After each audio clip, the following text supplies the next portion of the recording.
Bases de datos multiusuario. Nuestro grupo está conformado por Santiago Buitrago y Carlos Nieto. Los temas que vamos a abarcar son el estándar de conectividad abierta de una base de datos, los motores de bases de datos multiusuario, el procesamiento analítico en línea. Antes de esto, se va a hacer una introducción a lo que es una base de datos. Bien, una base de datos se define como una colección de información organizada de forma que una aplicación pueda utilizar lo que necesite. Sistema de archivos electrónico y es muy útil para el manejo de datos. Esto es muy importante para lo que es nuestra carrera porque se basa en esto, en el manejo de datos. ¿Cómo se organizan las bases de datos? Las bases de datos se organizan en tres formas distintas. Se organizan por campos, por registros y por archivos, donde un campo es una pieza única de la información, es un espacio de almacenamiento para un dato. Un registro es un sistema completo de datos que contiene los campos que pertenecen a una misma entidad. Es una colección de campos. Y un archivo es una colección de estos registros. Las características de las bases de datos son 6. La primera es que tiene una redundancia mínima. 2. Que el acceso es recurrente de múltiples usuarios. 3. Que hay integridad de los datos. 4. Que existe unas consultas optimizadas. 5. Que hay seguridad de acceso y auditoría. Y 6. Que existe un respaldo en recuperación en caso de que se necesite esta información. ¿Qué es un sistema multiusuario? Okay. Cuando hablamos de un sistema multiusuario, también podemos referirnos a bases de datos. Como su nombre indica, estamos hablando de sistemas que permiten a más de un servicio o procesamiento acceder. Este tipo de bases de datos tiene la ventaja en que se reduce considerablemente los tiempos en los que el usuario ingresa, consulta sus datos y hace todo tipo de registro. Hay un tiempo menor. En un sistema multiusuario, un ordenador puede hacer las funciones de servidor mediante la red, ya puede ser inalámbrica o cable, que estén conectadas a ordenadores, y todas estas pueden consolidar un servidor. También encontramos el modelo cliente-servidor. El modelo cliente-servidor es un modelo de aplicación distribuida en que las tareas se reparten entre los proveedores de servicios o recursos, que eso es un depósito de datos y son llamadas servidores y los demandantes. Este modelo es uno de los que más se utiliza en los protocolos de Internet. El propósito de esto es mantener una comunicación de información entre distintas entidades de una red. Este modelo cliente-servidor también permite conectar a varios clientes a los servicios que provee un solo servidor, y el claro ejemplo de esto puede ser la misma red de Internet que utilizamos actualmente. En los componentes modelo cliente-servidor encontramos 6 principales componentes, entre los que tenemos la red, que se define como un conjunto de clientes, servidores y bases de datos que pueden estar unidos o no de una forma física, donde interactúan mediante protocolos de información. El cliente, que es un ser o ente demandante de los servicios, lo cual requiere la red para su correcto funcionamiento. Tenemos un protocolo que es un conjunto de normas o reglas que ya se encuentran establecidas de manera concreta sobre el flujo de la información en las redes estructuradas. Tenemos un servidor, que es un proveedor de servicios, cuya función es el transporte o el flujo de la información a los agentes de red involucrados, a todos los agentes que están involucrados en este servidor. Tenemos los servicios, que es un conjunto de información o herramientas que buscan satisfacer las necesidades del cliente, y las bases de datos, que como ya lo definimos antes, son bancos de información ordenada y categorizada. Son sitios donde se almacena la información para que los servidores puedan actuar. Bien, aquí tenemos el modelo cliente-servidor. Como bien podemos ver, tenemos un servidor corrijo. Tenemos unos clientes que hacen una petición al Internet, obtienen una respuesta. Tenemos la red de Internet que hace una petición al servidor y obtiene una respuesta. Entre esto encontramos el modelo P2P. ¿Qué tal? En este caso voy a explicar modelo cliente-servidor. Antes de empezar voy a explicar lo que significa P2P, en este caso peer-to-peer, el cual representa la red en la que los aspectos funcionan sin ser clientes o servidores fijos. Los nodos pueden ser similares y esto permite con más facilidad el intercambio en la información, ya sea de cualquier formato que haya. Es un método muy popular y eficiente para compartir el material. Nos permite aprovechar al máximo el uso de la banda ancha para intercambiar datos. Unos ejemplos como pusimos aquí son el del uTorrent y el Skype. Bueno, teniendo el contexto ya explicado por lo que ha dicho mi compañero y por lo que he dicho yo, ahora vamos a abarcar a los temas que nos fueron propuestos y vamos a empezar con el de estándar de conectividad abierta. Para abreviar de mejor forma diremos ODBC, que representa Open Database Connectivity. Simplemente es la interfaz de las aplicaciones API de carácter estándar abierto. Esto es básicamente para las bases de datos. El término comenzó a hablarse en 1992 por Microsoft Access, como vemos aquí en la imagen de la derecha. También tenemos aquí a PostgreSQL, que es otro motor de la base de datos, que ya eso se hablará más adelante. Dentro del entorno del sistema gestor de la base de datos, podemos acceder a los diferentes archivos que hay en la base de datos. Las sentencias del ODBC nos permiten acceder al controlador. Aquí tenemos dos ejemplos más como lo son Microsoft Excel y DBase, que también son motores de bases de datos. La ODBC también se basa en diseñar interfaces que las conocemos como query. Estas son sencillamente las sentencias SQL de una base de datos. Las solicitudes que llegan las interpreta el sistema. Y aquí un ejemplo que es DB2, un motor de base de datos perteneciente a IBM. Ahora les compartiremos un fragmento de un video perteneciente al canal IDESWeb UA. ODBC, Open Database Connectivity, es un estándar de acceso a bases de datos desarrollado por SQL Access Group en 1992. El objetivo de ODBC es hacer posible el acceder a cualquier dato desde cualquier aplicación sin importar qué sistema de gestión de bases de datos almacene los datos. Una aplicación desarrollada con ODBC no accede directamente al sistema gestor de bases de datos, sino que lo hace a través de una capa intermedia, a través del gestor de controladores ODBC. En concreto, la aplicación debe acceder a lo que se denomina DSN o Data Source Name, nombre de origen de datos, que contiene toda la información necesaria para realizar la conexión con el sistema gestor de bases de datos. En el DSN se configura el tipo de sistema gestor de bases de datos y los datos necesarios para establecer la conexión. El acceso se realiza a través de un controlador específico para el sistema gestor de bases de datos. Cada sistema gestor de bases de datos necesita su controlador propio. Esta arquitectura permite configurar el DSN para que acceda a otro sistema gestor de bases de datos sin necesidad de reprogramar la aplicación. En PHP, el API de ODBC proporciona casi 45 funciones. Como podemos ver, todas ellas comienzan con el prefijo ODBC subrayado. La conexión mediante ODBC en PHP es muy sencilla en Microsoft Windows, ya que no se requiere ningún elemento adicional en el sistema operativo, y PHP suele estar configurado para ello. Sin embargo, en Linux suele ser un poco más complicado, ya que el sistema operativo no suele tener soporte para ello, y es necesario instalar un gestor de ODBC. Además, no suele ser fácil encontrar e instalar un controlador adecuado para el sistema gestor de bases de datos. El primer paso para establecer la comunicación mediante ODBC en PHP es abrir la conexión con la función ODBC Connect. Si la conexión se establece de forma correcta, esta función devuelve un identificador que se debe emplear en las siguientes funciones que vamos a ver. Una vez se haya finalizado la conexión con la base de datos, se debe cerrar la conexión con ODBC Close, que cierra una conexión concreta, o con ODBC Close All, que cierra todas las conexiones. A continuación, para ejecutar una sentencia SQL, se debe emplear la función ODBC exec.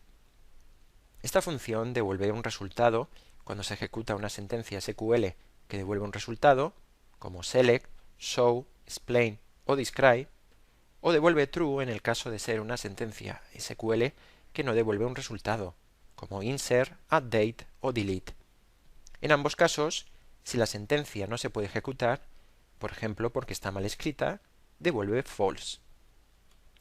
Para obtener el número de filas afectadas durante la última operación, se debe emplear la función odbc numRows.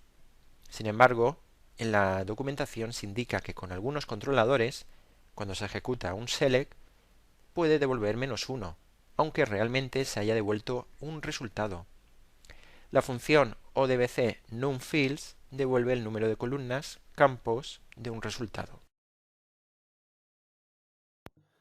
Motores de la base de datos multiusuario. Son básicamente las entidades que brindan las herramientas de almacenamiento, proceso y protección de la base de datos. Access. Sistema gestor de base de datos diseñado por Microsoft para pequeñas y medianas empresas. SQLite. Pequeño motor de base de datos diseñado por C. HSQLDB. Pequeño motor de base de datos diseñado en el entorno de Java. Oracle. Sistema gestor de base de datos relacional. Sistema de los más estables y complejos a su vez. Posee soportes de multiplataforma. DB2. Sistema gestor de base de datos relacional. Por relacional hablamos que entre sus propiedades contiene una serie de filas o registros, para algunos tuples. Estos dependen de ciertos atributos. Los archivos que la integran son XML, que son del lenguaje de marcado extensible. Berkeley DB, sistema gestor de base de datos de código abierto. Provee herramientas de soporte a aplicaciones como C, C++, Java, Perl, Python, etc. Firebase Database, motor de base de datos relacional, basada en el código abierto. Se centra en la interbase. Press, motor de base de datos de código abierto. Código abierto simplemente es el software distribuido bajo una licencia que permite a los usuarios el acceso al código fuente. Este está orientado a los objetos. PostgreSQL, motor de base de datos orientada a las empresas grandes. También posee drivers para ODBC y JDBC. Microsoft SQL Server, motor de base de datos cuya implementación del lenguaje SQL se hace con la implementación ANSI, que son los estándares de productos o servicios. MySQL, aparte de ser el motor de base de datos más usado, brinda soporte global para multiusuario, multitruit, SQL, maneja los drivers para JDBC y el software está bajo la licencia GLP, que representa General Public License o software de código abierto. Postgres es una de las alternativas de código abierto de más popularidad y una de las más interesantes. La marca del elefante es de las de mayor reconocimiento a nivel mercado. Este proyecto no es revisado o gestionado por una empresa o una persona, sino que lo está hecho por una comunidad de desarrolladores que de forma desinteresada mantienen el proyecto vivo y entre los de mayor competencia a nivel mundial. Si te gusta el software libre, esta es tu opción. MySQL es el más popular de todos los servidores de bases de datos a gran escala. Es un producto de código abierto rico en características que impulsa una gran cantidad de sitios web y aplicaciones en línea justo ahora. Comenzar con MySQL es relativamente fácil y los desarrolladores tienen acceso a una gran cantidad de información sobre las bases de datos en todo el internet. Pero que no te despiste el hecho de que sea gratuito y fácil de usar. Hoy en día muchas grandes empresas usan MySQL tales como Uber, Facebook y PayPal en sus aplicaciones en producción. Oracle funciona con un modelo cliente-servidor para la gestión de bases de datos. Es un producto vendido a nivel mundial, aunque la gran potencia que tiene y su elevado precio hace que solo se vean empresas muy grandes y multinacionales por lo regular. En el desarrollo de páginas web pasa lo mismo, son en las muy grandes. Como es un sistema muy caro, no está tan extendido como otros que estás viendo en este listado. Y como dato curioso, los sueldos para un desarrollador que trabaja en Oracle son de los más altos en el mercado. SQLite es un gestor de base de datos de tamaño muy pequeño, ideal para sistemas que requieren de poco almacenamiento, o sea, los móviles. SQLite es el manejador de base de datos para aplicaciones Android y iOS, y aunque es pequeño tiene mucho poder. Además de que al igual que Android no necesitas pagar para poder usarlo. SQL Server es un sistema de gestión de bases de datos relacionales perteneciente a Microsoft, el cual está diseñado para el entorno empresarial.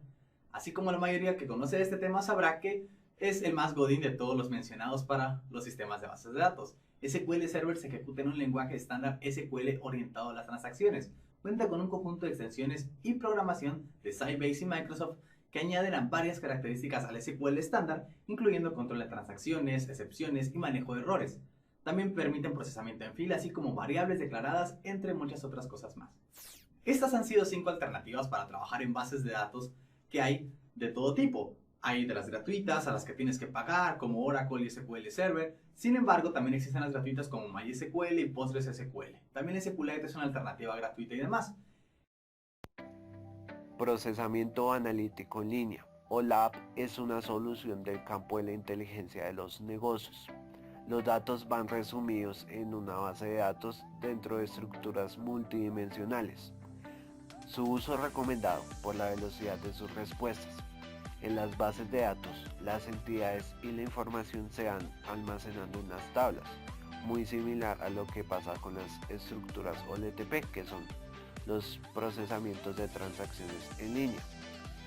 Entre OLAP y OLTP se diferencia que OLAP es mejor en la selección, mientras que OLTP, cuando usted inserta un dato, de una vez se actualiza y se elimina. Ahora vamos a hablar de las clasificaciones. Empezamos con MOLAP.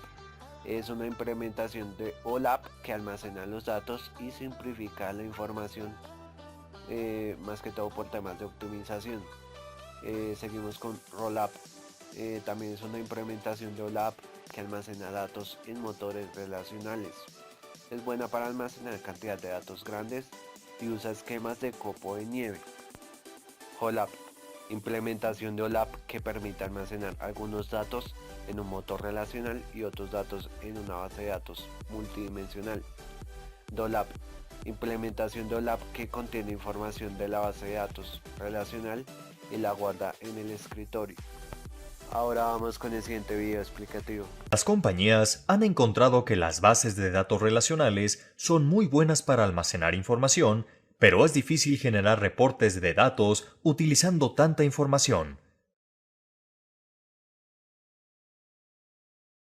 Los cubos OLAP, procesamiento analítico online, nos sirven para hacer más eficiente la base de datos, ya que preprocesa la información y te permiten tener acceso instantáneo a esta. Imagina un cubo constituido de diferentes cajas. Cada una de ellas contiene un total de la información analizada. Como sabes, un cubo consta de 3 dimensiones. Toma un ejemplo de un gerente de ventas que quiera sacar reportes de los totales de venta de productos de diferentes categorías en determinado tiempo. Para traducir y acotar los requerimientos del cliente, en el cubo se proponen las siguientes dimensiones y medidas. La primera dimensión es la categoría de los productos. En el primer segmento se encontrarán los productos de confección, en el segundo medio los condimentos y en el último las bebidas. Es importante mencionar que se pueden agregar las categorías que se necesiten. La siguiente dimensión será la del tiempo. En este ejemplo está conformada por 4 meses. La dimensión de medida contiene los totales de los productos en stock, pendientes de entrega, cantidad y costo de ventas. Ahora que tienes las 3 dimensiones y las medidas asignadas, lo que falta es ver de qué forma se accede a la información. Por ejemplo, para acceder a las ventas totales de la categoría de productos de confección, en el mes de enero, se hacen las intersecciones correspondientes y se obtiene el valor. Se sigue este procedimiento para obtener cualquier valor que quieras acceder. La mejor manera para explicar cómo funcionan las jerarquías es con ejemplos. Un cubo se puede dar en la dimensión de tiempo, contando con meses, trimestres y años en una relación padre e hijo. El padre se representa en años, el hijo como trimestres seguido de meses. Otra dimensión puede ser una localización geográfica. Por ejemplo, se tiene como padre a país y como hijo a estado. La siguiente categoría puede ser municipio como hijo de estado. Para poder desplazarte entre jerarquías y navegar entre la información, son necesarias las operaciones en los cubos como las siguientes. Drill up. Sirve para compactar los datos. Por ejemplo, si la dimensión de tiempo de tu cubo se encuentra en meses, haces un drill up para que los datos se muestren en años. Drill down. Sirve para ver los datos con más detalle. Se puede hacer un drill down de años a trimestres. Ahora que tienes los conceptos básicos de cubos OLAP, sabes cómo funcionan y cómo acceder a su información, podrás aprender a crearlos en la herramienta Business Intelligence. Para terminar, aquí dejamos el link de formulario. Muchas gracias por la atención.